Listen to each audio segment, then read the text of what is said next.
Hello, my fellow weirdlings. It's Margot, and today I'm telling you about the phenomenon, or is it myth, of entombed animals. Animals that have been found alive, though encased in solid and often prehistoric materials, such as stone. If you're ready to try to solve a centuries-old mystery, keep watching. Though it sounds scientifically impossible, there are many historical reports of frogs, toads, and other small animals being found alive, though encased in solid stone, wood, or other solidified materials. These conundrums of nature are known as entombed animals. More than 210 such reports have been recorded over the last few centuries from all over the world. These are just a few of the dozens of accounts I've been able to find. In 1761, the chief physician to Henry III of France, Ambroise, related the following account to the Annual Register. Being at my seat near the village of Moudon, and overlooking a quarryman whom I had sent to break some very large and hard stones, in the middle of one we found a huge toad, full of life and without any visible aperture by which it could get there. The laborer told me it was not the first time he had met with a toad and the like creatures within huge blocks of stone. In 1865, the Hartlepool Free Press in Hartlepool, England, reported that excavators working on a block of limestone, taken from about 25 feet underground, discovered a live toad in a small cavity within the stone, stating the following. The cavity was no larger than its body and presented the appearance of being a cast of it. The toad's eyes shone with unusual brilliancy, and it was full of vivacity on its liberation.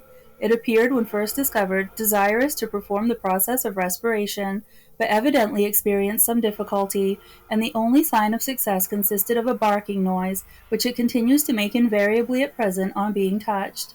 The toad is in the possession of Mr. S. Horner, the president of the Natural History Society, and continues in as lively a state as when found. On a minute examination of its mouth is found to be completely closed, and the barking noise it makes proceeds from its nostrils. The claws of its forefeet are turned inwards, and its hind ones are of an extraordinary length, and unlike the present English toad.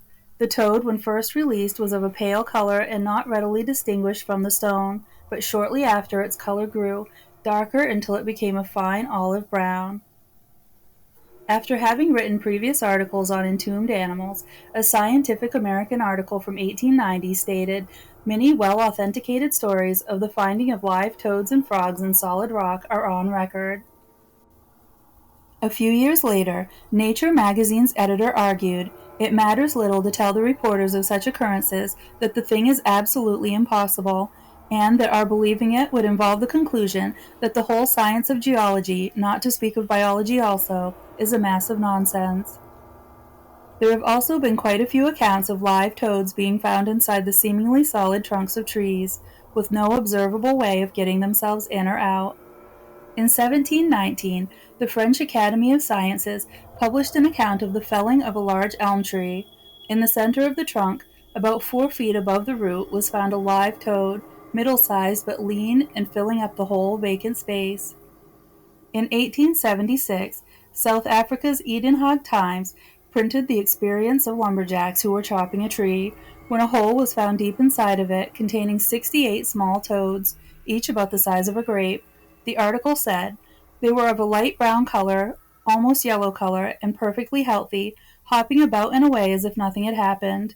All about them was a solid yellow wood, with nothing to indicate how they could have got there, how long had they been there, or how they could have lived without food, drink, or air."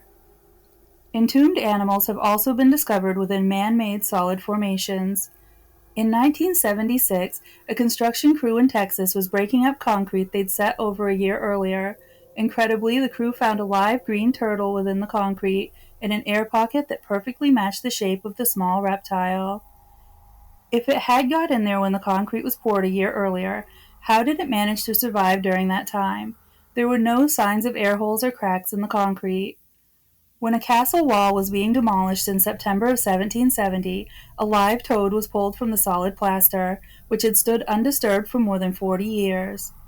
German collector Count Furstenberg was said to have proudly displayed a rock with a croaking frog inside in 1664. In nearly every known instance of the discovery of entombed animals, the discoverers state that there was no discernible way for them to have gotten in there, and the pockets are always about the exact size of the animals trapped within. often even bearing the impression of the animal, as if the rock or solid mass had been cast around it. Once released, most of the animals have died almost immediately. So this raises a lot of questions, not the least of which is, what are these animals eating, drinking, and breathing to stay alive? Being unable to move in their tight encasements, how are their muscles developing strongly enough to often be able to hop away upon being freed? And when found trapped inside a rock that's thousands of years old, how old are these animals? While you're thinking about that, let me tell you about this one. Hands down, the most unbelievable story of an entombed animal took place in France in 1856. A crew working in a railway line tunnel were cutting through Jurassic limestone when a large creature stumbled out from inside of it. It fluttered its wings, made a croaking noise, and dropped dead. According to the workers, the creature had a 10-foot wingspan, 4 legs joined by a membrane, black leathery skin, talons for feet, and a toothed mouth. A local student of paleontology identified the animal as a pterodactyl. Over the centuries, some scientists and scholars have taken a crack at understanding or debunking the entombed animal phenomenon, using the contemporary resources available to them.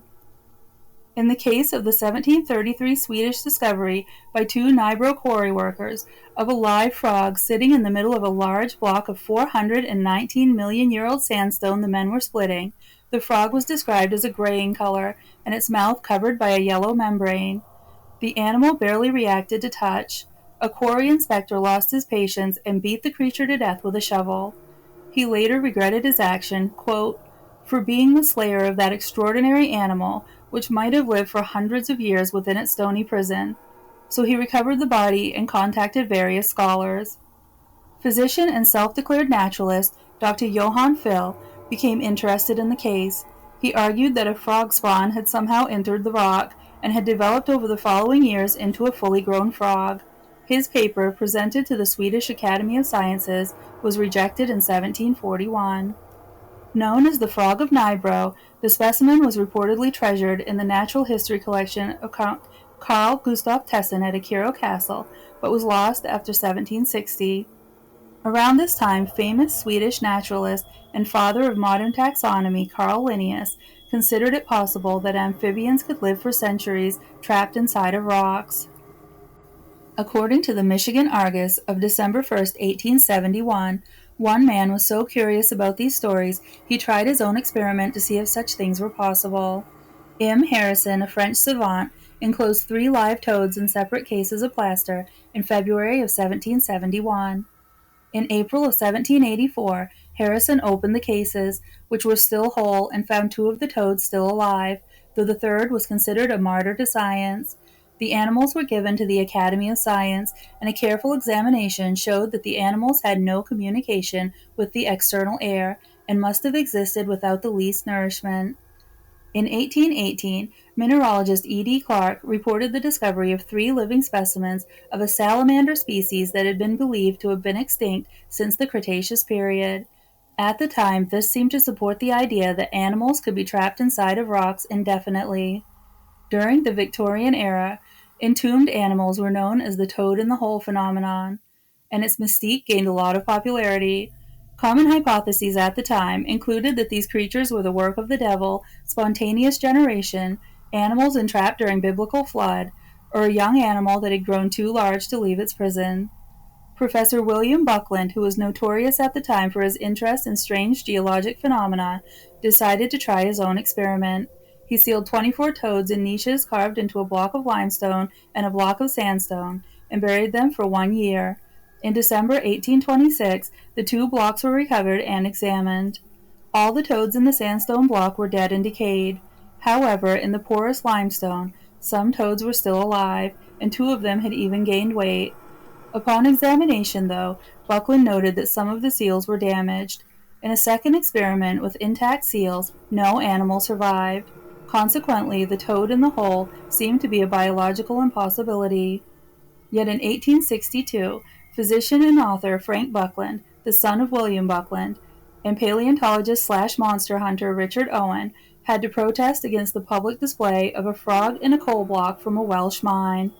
Buckland studied the living animal and concluded that if the story was real, it was more plausible that the animal had entered the mine and become entrapped in coal during recent mining operations. Despite this, the frog was not removed from public display, but the letter of protest did prompt an intense debate in various newspapers about the veracity of such findings. From this point on, stories of entombed animals seem to get even stranger and more improbable, from the discovery of a living mouse inside of a rock to the aforementioned pterodactyl. The last famous toad-in-the-hole specimen was reported from Texas in 1928. Here, a horned toad nicknamed Old Rip supposedly survived 31 years entombed inside of a cornerstone of a courthouse. Old Rip became the star of a freak show, did a massive press tour, even met President Calvin Coolidge, and later inspired a Warner Brothers Merry Melodies cartoon.